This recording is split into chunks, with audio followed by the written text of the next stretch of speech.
Where we can get ourselves in trouble is people might adopt this belief that, oh, I can't do this, I'm a failure because I can't seem to stay motivated. And what you might not know is we have this entire structure, this entire process that's going on in our brain that influences motivation and directs our behavior. My name is Berta Lippert. If you're new to me, I'm a Mayo Clinic trained and board certified health and wellness specialist, and where I specialize is helping people institute change in their lives. So I use the science of happiness and behavior change to do exactly that.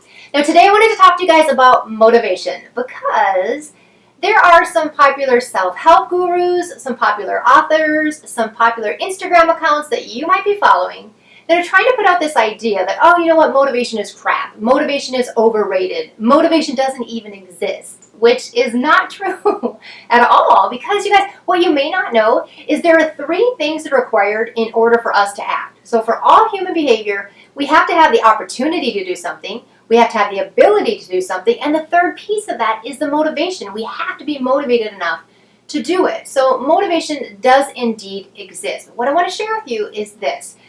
Where we can get ourselves in trouble is people might adopt this belief that, oh, I can't do this, I'm a failure because I can't seem to stay motivated. And what you might not know is we have this entire structure, this entire process that's going on in our brain that influences motivation and directs our behavior. So we have external stimuli and external environments, but also an internal environment and internal stimuli. And these things are basically just all kind of working back and forth. Sometimes they compete with each other, sometimes they conflict with each other, but all these different things are going on, and you may not even realize that is affecting your motivation to do something. So first of all, just know that, okay, there's this process that goes on. Now in that internal environment, we have a couple of different pieces. There's a reflective piece. And the reflective piece, that's going to be our intentions. That is our beliefs. That is maybe plans that we've created to do something. But we also have an automatic piece. The automatic piece are our impulses. They are our needs and our wants and our responses. Remember, all these things are kind of going on at the same time. We're working through this flow to try to influence our motivation and direct what we're going to be doing. So what I want you to know is where we tend to be really good when it comes in this whole process of change is the aspirational part, and the outcomes. We're really good at knowing what we aspire to. And it's fun to think about that, right? We know what we want our lives to look like. We know what the changes are that we'd like to make. Where we're not so good is the specific behavior that's required to live that life. Kind of getting granular and more specific of what would I need to do, what specific behaviors do I need to be engaging in to be able to do that, to lose weight or get my finances in order or, have this wonderful relationship or whatever it might be.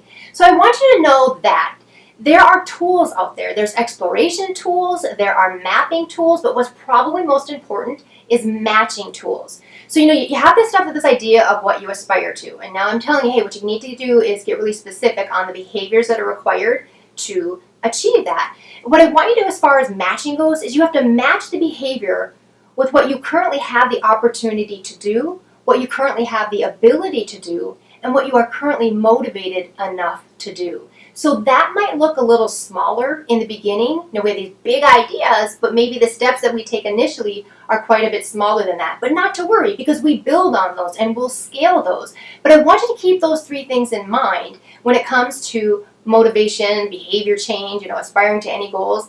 Is motivation is indeed real. It's a huge piece of what it is that you will need to achieve your goals. Now, I'm not saying that motivation isn't fickle. I'm not saying that it's not fleeting. I'm not saying it's the most reliable guy at the party, okay? I get it.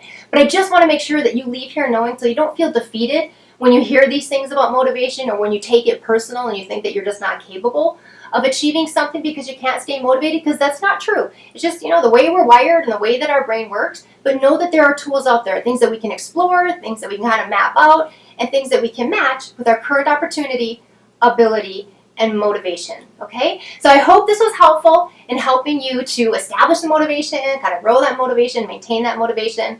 If this was helpful, make sure you check out my other videos. I have a ton of free resources on my website at bertalippert.com. I also have information on my paid programs. If you're interested in working with me or wanting me to come and help your company, I'd be happy to do so.